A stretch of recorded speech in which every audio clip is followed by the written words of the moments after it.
अस्सलामु अलैकुम नाज़रीन, आप देख रहे हैं A1 ग्लोबल टीवी और मैं हूं नाइला भट्टी। सबसे पहले शामिल करते हैं आज की अहम खबरें।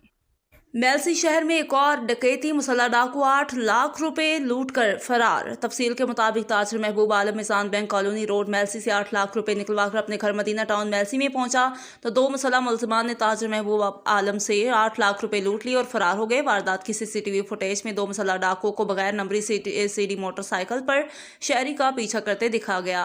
एक डाकू ने शहरी की बाइक को रोका जबकि दूसरा पीछे से आकर रकम छीन रहा है। वाकई की सीसीटीवी फुटेज मंजरेआम पर आने के बाद सिटी पुलिस मेलसी ने मुकदमा दर्ज कर लिया, मगर ताहाल कोई कार्रवाई न हो सकी। वाज़ेह रहे बैंक के बाहर डकैतियों की वारदातें मामूल बन गईं। मेलसी में शहरियों ने बढ़ती वारदातों के खिलाफ तशवीश का इजहार करते हुए एहतजाज किया। मजीद खबरों और अपडेट्स के लिए देखते रहें A1 ग्लोबल टीवी।